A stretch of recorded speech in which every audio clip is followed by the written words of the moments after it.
worship music. Yeah, music left church. All right, let's Yeah. roll. All right, we're When ready. you think about the worship, man, nowadays, stack up, baby. all that stuff, and you eat it, and you go up on this roller coaster, and you're feeling great, and then all of a sudden it's like crash. Welcome to Backroads Truth, the podcast where faith meets melody, hosted by ICMA Artist of the Year, singer-songwriter Justin Todd Herod. Thank you, thank you, thank you. In Jesus' mighty name. Hey, welcome to Backroads. They even let rednecks like me get on TV, so I appreciate the Lord for that, man. We really It are. is. But Hey, tell me listen, about I- tell me yeah. about your career move now and everything, man. Yeah, man. It really is absurd, and at times, I feel like I'm the biggest idiot in the business. Because it's new. I didn't go to school. Wow. For it.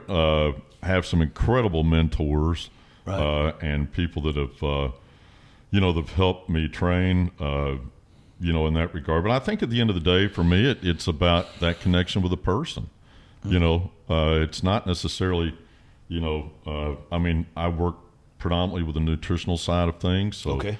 whether someone's doing medically induced weight loss, or someone that's ultra healthy that's in the gym, or someone that needs to lose weight, or someone that needs to gain weight, all of those areas. But I think at the end of the day, it's really looking in and getting them to look at what is their dream. If I said, Justin, man, let's say you or me, right, and you're at 262, and if I said, I'm about 250 right now. I mean, but some of it's not fat. I mean, used to. no, you're looking like a strong 250, brother. Well, I'm doing good for 59 years old. I'm hanging in there. Yeah, man. but my coach asked me, he said, George, if you knew you couldn't fail, where would you want to be? I think the Right. one thing that I found that I did as a young artist coming up, Yeah. man, I dreamed a lot. Really? I dreamed about my future. There were okay. times I saw it, Yeah, great. and then somewhere in the life there, it just, that tunnel, the light went out, and Wow. I couldn't dream anymore. I couldn't see anymore, if you will. And so now, Was some of the physical limitations distinguishing that? Is that kind of what was going on? Or was oh, it dude, just, big okay. time. I think so. I think they go hand in hand. I mean, Yeah. biologically, if you look at it, so you've got that glycemic index, right? yeah. And typically what happens is, for me, man, I love wet flour on top of dry flour. Oh, wow. Okay. Give me some good gravy on some good biscuits, right? Give me a pancake. Stack up, baby. all that stuff, Exactly. and you eat it, and you go up on this roller coaster, and you're feeling great, and then all of a sudden it's like crash, right? It's We're now going to conclude this segment. We'll see you next time. No, I'm just kidding. Go ahead. or Thanksgiving when you've Right. got that whole table, and you Yeah. just all you do is graze all day Exactly, and sleep, right? exactly. You kind of get to the third quarter of the football game, and then you're out. Tryptophan kicks in, right? That's Yeah. right. So yeah, definitely the tryptophan, and so going more towards that low glycemic, intake now. I'm living above that line, Yep. and I don't feel that roller coaster where emotions come into play, right? I got you. And, Yeah, and then that's too, just the whole creating different habits. Okay.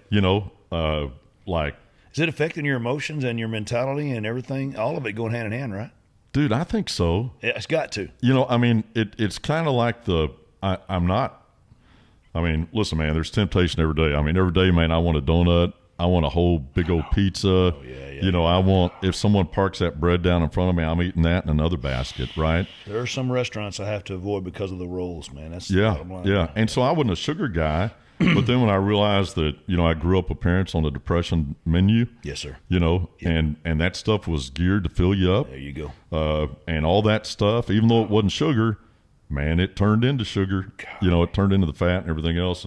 But the bourbon didn't help through that period either. I hear you. Sugar you at its highest level there, man. yeah. So and really sugar, believe it or not, if you color coded your brain with sugar, it's the same color coding that goes on when you're on cocaine. What? Yeah, same thing, man. Sugar's a big drug, and there's so much sugar in everything we eat. But I was going after, with all the carbs that turned into that too. So, when I'm going up, I feel great. It's like a lot of guys we sang with that sang on drugs, they felt great. And then they had to take it down or to go to sleep at night so they get up the next day. Right. Wow. And so there's that. Yeah. So and I don't mean like being boring, Right. but having energy all day, not wanting a nap, Wow. feeling good, feeling like having clarity. Yeah, you know what I mean? It's a big thing, man. You know, and a big thing for me, especially getting older too, man. You know, dude, I got to tell you, man, I feel better now than I did in my 40s. Really? I'm not kidding you. You know, you start getting rid of some of that. You were talking about your joints earlier. You get rid of the inflammation. I know, man. Yeah, I've been. Man, for every pound you lose, you take 4 pounds of stress off your body. I think that whole thing that my wife's been just getting on me is about cutting out more sugar and getting that. You know, I think mine's mostly from being a guitarist for most of my life, and that joint and tendon issue. And the rest of me's kind of okay with my hands. But I know that here's what I want to say is that everything you're saying, it's bittersweet truth, because it is really hard to. Do you think, man, George? I'm from the South, man. I'm from East Texas, so food is. Where are you from in East Texas? I live in a little town called Palestine. That's my mom and dad grew up in Mount Vernon. You know what the redneck kingdom is down there, and you get in the Pine Curtain, and I'm talking good people, not bad racist stuff, just good people, just a bunch of country folks that have a lot of backroads virtue and beliefs. But food is like comfort. It's like it's fellowship. I mean, I always tell people. I used to joke around. I said, "Man, I'm a Baptist, but I'm full gospel, man." I mean, because we had dinner every Sunday. Yeah. Well, I mean, even Jesus broke bread and drank wine. We broke chicken wings and chicken thighs, man. That's what we broke, Yeah. But but is food kind of a comfort or an addiction to people, man? I mean, it's got to be. Absolutely, man. There's you've got. I mean, think back Christmas time. You got smells. You remember? Smells take you back home. Well, I know for me, and I gave up Copenhagen a long time ago. Dang it! But it's a hard one too, man. Yeah. So when I was on the road traveling as an opera singer, I was dipping Copenhagen. It just reminded me of being back in the barn. The smell. So smells you associate with, right? You think about dude, everybody from the South dips, man, to some degree, or not everybody, but a lot of guys. It's like it's hard. It's a hard thing, man. My brother did, and my brother's my hero too. Ken was an amazing guy, fought in Vietnam, and what? Yeah, he's. He got so many stories, man, about this stuff. So many great people in my life, man. The bourbon, the Copenhagen, the biscuits, the gravy, man. They're taking everything. They all come in. Hey, and listen, it's kind of like I had somebody ask me today, George, you can do this for the rest of your life? And I said, what do you mean? Be healthy? I hope so. Okay. And that's great. Or I'll be offered something, and they're like, man, don't you want that? That sugar there? I said, man, I gave that up 75 pounds ago. I mean, that's just kind of the way I feel. But that's awesome, brother. Well, yeah, it is, man. Is it something I still struggle with every day, Justin? It's just like sin. Me too. I'm getting struggle better. with every day. Yeah, I hear you, man. But I think then I get people say, man, I want to feel like a regular, normal person and eat that stuff. But then when you look at it, the only reason it's there is because you were brought up on it to think that it's regular. But when you start really realizing that food is just fuel. That's all it is. God intended food to be fuel for your body. He wants you to have nutrition, And I'm getting massively convicted on this segment, man. I really am, man. I'm getting convicted. No, man. I know. But you know what I mean? Yes, I do. Yes, I do. I do. So how can I best serve him in every way? Well, so I'll give you an example. I have a client. She's in her 80s, and she came up and she said, George, you changed my life. And I said, no, man, I didn't change your life. I said, you just done good on program. And, she'd lost about 40 pounds and everything, right? Wow. And she said, no. She said, now I'm a little angry. And I said, what are you angry about? And she said, well, I realize now that food is just fuel. And I said, man, that is awesome.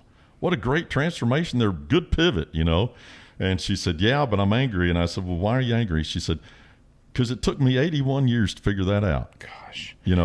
And so. I don't know if we can say certain names of diets. I guess we can because everybody talks about them. But my wife has tried to coerce me into trying so many of them because she wants me to, she's not so much. My goals have always been like, in workouts and stuff because I'm certainly not, in great shape by any means that I'm for my age. But it's like look cool on my Harley. That's one. As long as my wife likes my arms, that's two. And then can I still wear a T-shirt, three. And so I keep them simple, but my wife's always like, I'm worried about your health because it's the same thing you're doing. So we tried a particular diet where you just eat meat. And It was the same principle. of just food as fuel. Eat like the animal that you are. I'm going to tell you, by day 4, I would be broiling a steak, and it made me sick to smell it. I couldn't. That's how much it was hard for me. But here's the thing I want to transition into, because we're going to hit a really tough subject here that you probably know more about than anybody, but I'm in the middle of it. And I do my best, but when you're on the road, I've been on the road 30 years. I've lived more in hotels than I have my own house. I wore out 25 suitcases probably in that time period, and I've eaten through drive-through windows, paper sacks, and I'm learning now to get away from that. But when you're playing music full-time, or if you're a preacher, if you're an evangelist, if you're a person like me that, I just flew in from New England before I got down there and started doing this. And, when you're done at 10 o'clock at night or 11 o'clock at night, you're not going to be able to go to some place and have some chef put you some nice, wonderful – you just got to eat whatever you can get your hands on. It's convenience, that is a very difficult life. So I know guys that are experts like you that are like, you really are preaching truth, brother. You are preaching backroads truth like nobody else is. But I also have to tell people, like with my life, there are times I've just sort of say, God – I'm praying that you will take this hamburger and make it blessed to my body, because that's all I've got, man. Yeah, let's look at it from a musical perspective. So, you're talking about 500 songs. Now, you can write 500 songs, but if you don't have them memorized, you can't perform them. Well, these guys, I can do them, man. I mean, it's just by the miracle What I'm of God, saying, though, but I know what you there's mean. preparation. Yeah. Yes. Right? Yes, Victory loves preparation. Absolutely. So when you're looking at that, I think having a plan, so they talk about, if you don't have a plan, you plan to fail. If you fail to plan, you plan to fail, right? That's very true. But as singers or performers, we were never brought up in a lot of different ways, how to handle your finances, your taxes, right? But how to eat. We were never brought up with that. No, we weren't, man. So what I work with my guys on that are on the road is we make a plan before they go out. Gosh. So just, like if you're going to go to the ballpark. Ladies and gentlemen, this segment is over again now. No, man. I mean, listen, we could. I think looking at. Oh man, doing the best you can, Justin. It is. That's what it is. I think that's it's one the best thing you can. You got to. But is the best you can? Are you preparing before you go do that? Yeah, know what I mean? Yeah, and you're telling me something now that you have become. Another voice in my life that I get it, I understand it, and there's really no excuses. I mean, the excuse would be like time, I think, or like with me, it's I'll go from doing something at the church to helping people. My wife and I do marriage counseling around the clock. She's fixed to be licensed in it. We do a lot of that. Then I'm also on staff at a church, and I'm also doing a podcast here that I hope you guys will stick around and listen to more of. I do do all these things. I've got so many irons in the fire. It's like eating is not really a luxury. It's just it's more like a deal of whenever you can do it, because you're constantly in motion, But I find time to go to the gym at least minimum 30 minutes a day when I'm not just where one's not. But I'm learning, this is my point, I'm learning that I'm getting older. I'm learning this, just like you probably learned by going through maybe being overweight or whatever you share with us. I'm learning as I'm getting older that it's going to have to be some type of implementation soon, because I'm not at the resilience factor anymore. I was one of these things. I always considered myself to be like a specimen. This sounds bad. I just thought, man, I'm freaking bulletproof, dude. I mean, I can do anything. I'll drive all night, and I've done it for years. We all did, absolutely, and still kind of do at almost 60 years old. Yeah, and really still kind of pull it off, But I'm noticing it's getting harder and harder and harder and harder. And I know that nutrition is part of it, so I'm trying to, And man, there are biological things going on. Your protein synthesis doesn't work in your body like it did at 30. Man. I can tell you it don't, man. Yeah. And so I think when you look at that, it's not your fault, and that goes into the curiosity. Right now, you're just curiosity stage, and I got to tell you, diets. There's a reason the word die is in diet. You die while you're on it, and you don't get life until you get off of it. But I want you to think of it more as that's great, man. You want to look at a personal development program, right? Yeah. You want to get so for me, if goal weight was the big deal in the beginning, that's the way it started out. The scale was where it was at, and then it turned into so many other different things. Yeah, I mean, I looked at what we call non-scale victories, NSVs, right? Mm-hmm. I mean, 4th day into program, man, I had always had reflux. Really? Every night. I'd wake up in the middle of the night, scare Penny to death, because it was that vomitous kind, right? Wow. Every night. I mean, I didn't sleep through the night for probably 14, 15 years. Man, day 4, I hadn't had reflux since the 24th of January, 2021. Is that crazy? So looking at getting smart about your health. I mean, looking at personal development, even as a pastor, especially, you know, we could talk about vocal hygiene, taking care of your voice. I know a lot of pastors, they talk their voice out, right? God. You know, you look at sleep. Sleep is important. Stress. All those things factor into your health, and God wants you to take care of your temple so he can have a good temple to speak through your spirit. I always tell people, man, this is going to blow your mind, and I know this is going to sound horrible once again, but that's why I love you and what you're bringing out, because it's giving me such a devil's advocate type thing. I always tell people, if you want to do all these things that he's talking about, do not be an evangelist, because that's one of those, don't do that. Don't get in music, because it sounds easy on paper, but like I always tell people, man, if you got to earn a living, if you've got to go out and hustle and go and keep going, especially like me, if you go out for love offerings, man, if you do it on a charitable basis and do a lot of free stuff like I do, which I don't use the word free, you know, I go to a lot of prisons. There's nobody handing out paychecks, man. Right. So you just got to do things to make make it work. And a lot of that is with, you know, I sometimes hear these guys like, It's Main Street ministry, man. I hear these guys sometimes say, man, I preached 2 services Sunday and I'm just beating. I'm like, man, I preached 12 times and drove 2,000 miles on top of that, bro. And I'm still going, you know. And I give God the glory for that. But a lot of it's because I believe just sometimes tenacity and just grit and just being able to do what you're purposed and destined to do. God has willed it so that you have the purpose and the destiny to do it. I believe in that. I believe in the constitution of the human being, in the psychological and the mental tenacity of a human beings. I also believe in just good old grit and just being a tough son of a gun. But what I'm saying is that the things you're saying are true. I do believe, because I'm seeing them manifest themselves in my life. But sometimes I think people get on this hamster wheel where it's like, man, I just can't stop to do it. But you were put in a place where you had to, pretty much. And you came to that place you told us about last time. You know, I mean, it really was. I mean, he didn't make me blind like he did Saul, but Right. but I felt like that point, you know. And I think the other thing, too, is looking at, you know, if you look at your life and all of those things there that you were talking about, I think if you think, just like a music career, if you think you're going to do it all on your own, man, it ain't going to happen. Right. And this kind of goes back to the Hogan's Heroes for me, all those heroes in my life, right? I didn't do this on my own. I had a lot of help from people. Right. I mean, my coach, my community, and everybody. Yeah. My wife, you know, Yeah. she did it with me. Is she on the same health? She's kind of same Yeah, as you? she lost 40 pounds, man. What? I got to tell you, dude, I went from a 40 waist pant down to a 31. I went from a 2X shirt down to a medium. That's you know. nuts, man. It is nuts. I mean, I'm not kidding. It's like, and that's why I said, I got to share this with other people. So You do. for me, Yeah. you know, I don't really look at it like, you know, hey man, can I put you on a diet here? No, I'll I help get you. you. Right. You know, we see that all the time. No, I look at people where they're at and what they want to accomplish.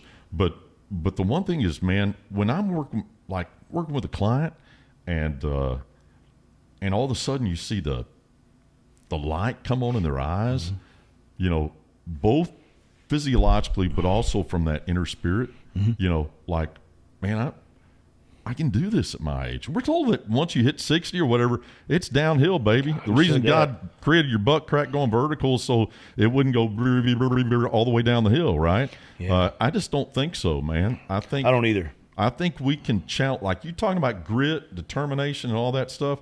Yeah, there are days where it just takes freaking grit. Yeah. And saying, man, not today. I ain't doing it today. I ain't letting the old man in today, man. That's right. Yep. And so, but sometimes you got to have that buddy that says, I agree. you know, I agree. and so I think if I tried to do it on my own, I'd be a complete failure. Give me a real, because we're going to go a little bit longer. Give me a good example of what you eat. What's your normal staple diet, man, that you eat? If you don't mind, show it. Absolutely. So one, I look at, so I look at 3 different phases, right? Mm-hmm. So if we take mine was, I had to go weight loss, right? So that first stage is weight loss. So there's some things I took out of my diet, you know, like fruits, because that's Mother Nature's crack, Sugar, man. right, man, right on. Right. Took out, you know, I was looking at really the breads, the pastas, the dairy, right? Now, but it was more of a low glycemic intake, so lots of veggies and meat, okay? But the other thing that I changed Give me was... some examples of veggies. What would be a good one? I mean... Yeah, I mean broccoli, green beans, Gotcha. Asparagus, Okay. spinach, that type of thing. The vitamin E type stuff, the heavy vitamin. Cauliflower, Yeah. Gotcha. And then different meats. Your fish, chicken, beef, Okay. pork. Venison, bison. Okay.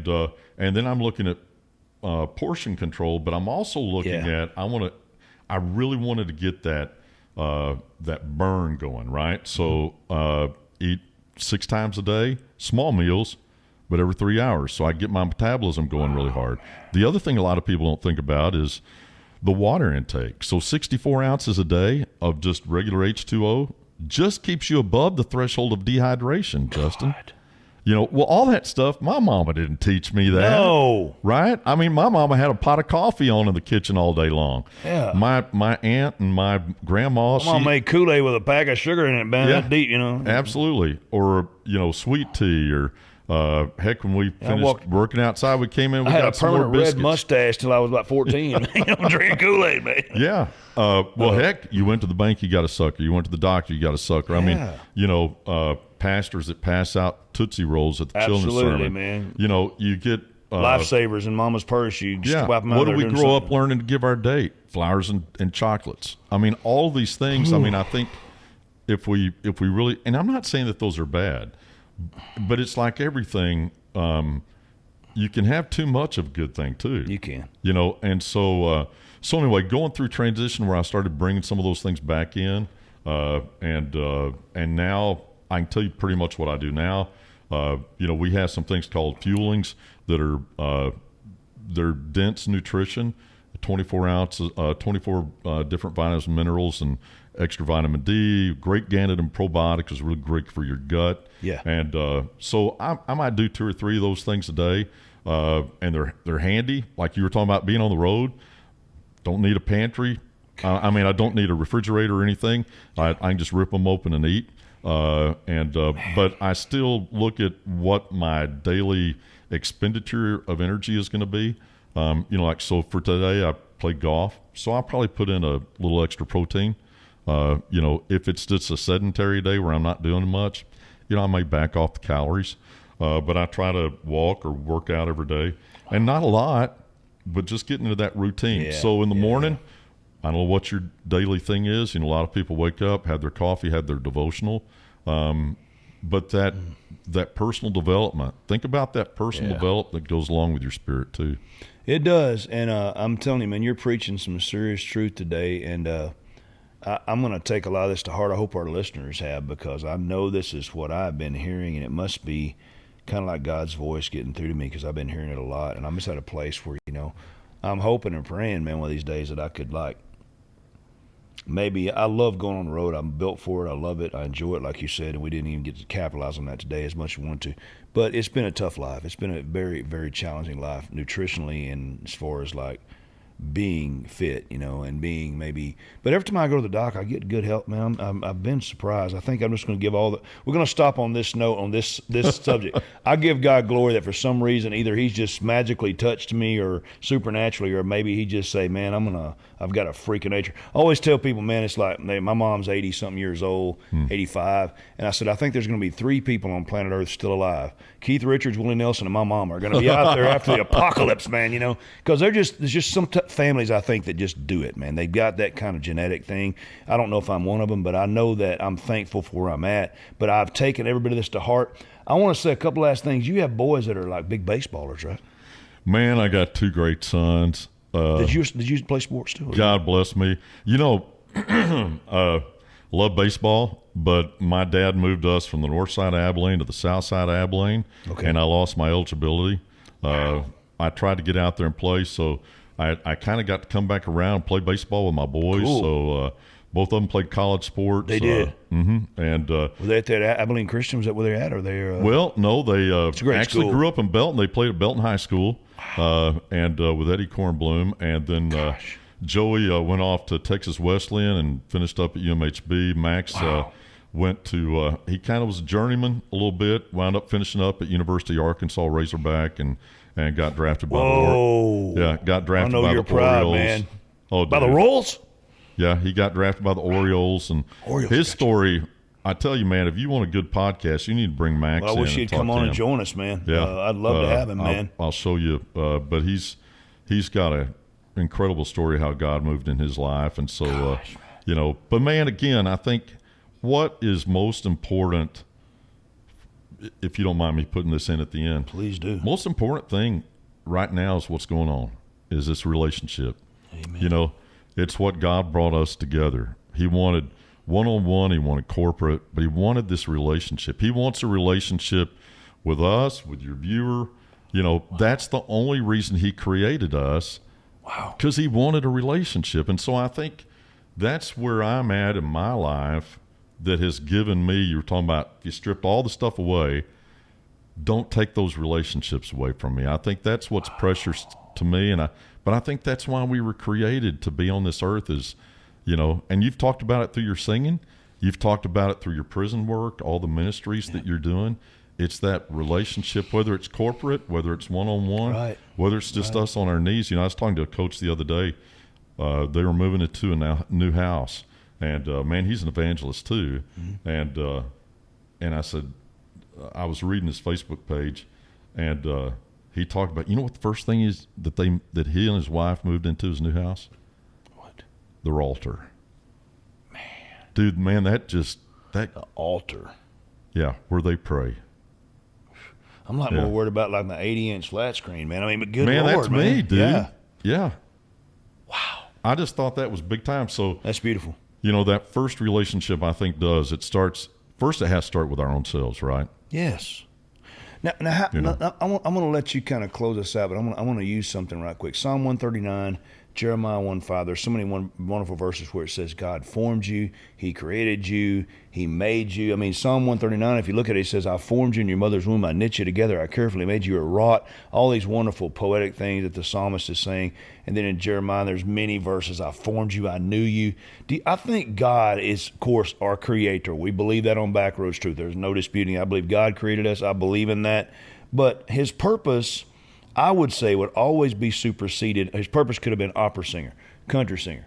My son was a great pitcher till he got Tommy John's. Dixie League and select ball destroyed my son, and I learned a valuable lesson. I'd love to go because my son was destined for good things, but Don't let them pitch. he pitched him out. He was Yep. throwing in probably the 80 to 95, almost 100-mile-an-hour range, high school, man. I mean, but could do it. And those guys, I didn't know. They got rules on that now, thank God, that stop all that stuff. But our purpose is not necessarily baseball, singing, opera, music, race car driver, astronaut, marrying Mrs. Right, Mr. Right. The ultimate purpose for us is to know God, to have a relationship with God. That's right. But here's the thing. That is a purpose, George, that you can't go out and train for. You can't go out and even discover that in like a quest for destiny. That if we're going to get really truthful here, that only comes one way. The Bible says in John 14:6, I'm the way, the truth, and the life. No man comes to the Father unless he comes through me. That really is the way we find the ultimate purpose is coming to understanding the God who formed you, but He formed you for a purpose, and that was to know Him. The problem is, I always tell people like this. If you, me, and LeBron James were sitting at the bottom of the Grand Canyon, LeBron's probably going to jump 5 foot. I may jump 2. You might jump 3 foot, but nobody's going to reach the top. We're never going to make it on our own to reach the standard of God's holiness. It's not going to happen, man. Yeah. If you and me and Michael Phelps are at the Pacific Ocean, he's going to swim 2 miles. I might swim 100 yards. You might swim 1 mile. But we're never going to make it to Hawaii from California. It's not going to happen because you can't reach God. The standard's too high. So we had to find a way that the standard could be made without God compromising His holiness, you know. So He sends Jesus now to say, I'm going to pay the price so you may have a way for that purpose of knowing God. This is the gospel. This is what the gospel is. I think people sometimes get confused by saying, I want to self-help myself, and you've done a masterful job of saying that. But the number one way you're going to help yourself is by coming to an understanding that you were created to have a relationship not just for here, but for all eternity. I mean, we're talking about stuff that's going to help you here, but what about when this here is over, you know? One of the reasons I'm doing this podcast, and you asked me, is because I'm concerned not only about what's happening in a person's life now, but what's going to happen in eternity. And that purpose that God has created us for us ultimately is so this wouldn't be the whole thing. This life wouldn't just be the thing. There's something bigger than after this life is over.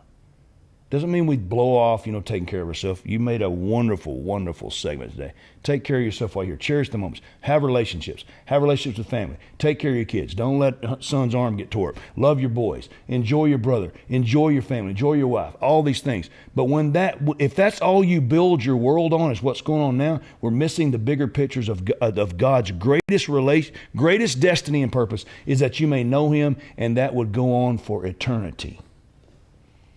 Now, reaching that goal, I would say, you're probably one of the best opera singers I've ever known, because I don't know many, but I can just tell by your voice, but that's not going to get you to heaven. No, man, it's just what we do. It's what God does through us. It's the platform he gives us so he can speak if we give him that platform, right? Before we step off this back road trail, here's what I'm trying to get at, and I think I'm going to go ahead and just put the hammer on the nail.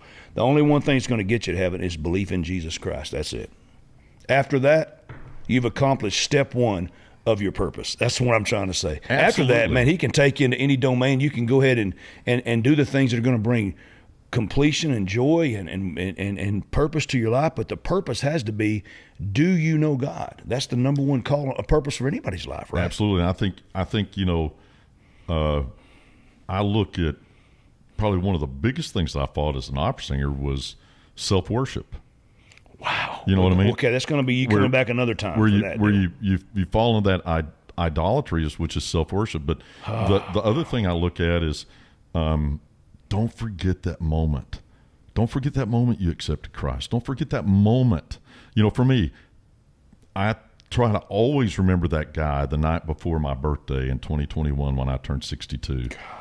Remember that guy. Because you know what? Those are the people that we're talking to. Those are the people that need hope. They need hope. They need hope to know they do. Whether it's it doesn't man. matter what part of life, right? I get that, man. Yeah. I mean, I think God sent Jesus so that obviously, yes, he needed an advocate. He needed a mediator to bring us together. But I think, Jesus brought us hope. He brought us grace. He brought us a way, right? He brought us the way. You're that perfect juncture for me between Paul saying bodily exercise profits a little, or saying, what does it profit a man to gain the whole world and lose his own soul? You're that perfect merger between, hey, prepare for eternity by knowing Christ, but also have the best life you can have so God can use you at the maximum potential. Is that a good summary? Absolutely. That's who you are. And you're helping people be at maximum potential so they can take care of the temple. By the way, the church, your brick and mortar church, that's not the temple. This is, collectively, we are. Yeah. In theology, we would call that not the hieron, which was the Greek. That's the building. This is the naos. It's a collective temple now that we're, please, let's don't go there. Okay. And man, we're still growing. I listened to this guy the other day I was telling you about, and his name's Pat, and he's moved in that new house. He was running all over the place, and the guy came up and said, hey, man, Pat, there's somebody at the door. There's a bug guy. And he said, man, I already signed the contract with the bug guy this morning. He said, okay, I'll go out. And so he goes out, and he opens up the door. It's not the same bug guy. Bug guy number two. And he said, and he reached his hand out and says, man, I am sorry. He said, but I've already signed a contract with another bug guy this morning and everything. The first thing that came out of this guy's mouth is he said, man, are you a pastor? And I think that was about 2 weeks ago that I heard that. So for me, one of my dreams now is, man, I want people to sense God's presence when I shake their hand. Yeah. You know what I mean? Yeah, I think that's right. And listen, man, I don't care what I say or, but I think, and maybe it is getting older. I don't know. I know that I was more consumed with myself when I was younger and the success I was going to have out in front of me and everything else. And that's good. God wants you to dream, but I think looking now, what is my purpose, man? I think my purpose is ministry. It always has been. It's just a different. Yeah. It's just a different venue. Well, your genre or venue or the leg or the skill set of ministry, I think, is body, soul, spirit. It's all important. We're three-part. We should never neglect that. And I think that just what you shared today, it's like it's not antithetical to the Bible whatsoever. It's certainly thetical. We need to take care of all those facets, of our being. I want to try to, as we kind of land the old back roads bus here, or skid it into, slide into let's a not screeching make halt. the hay go off the cart. That's right. Let's just softly pull into the driveway. There you go. Is that I think all of that's important, but for our listeners today, as we said, the most important thing is do you have a plan for the big picture? Do you have a plan for eternity? Do you have a plan for fixing that marriage? I mean, for coming back and beating that addiction? Do you have a plan for coming out of that depressive place? Do you have a plan?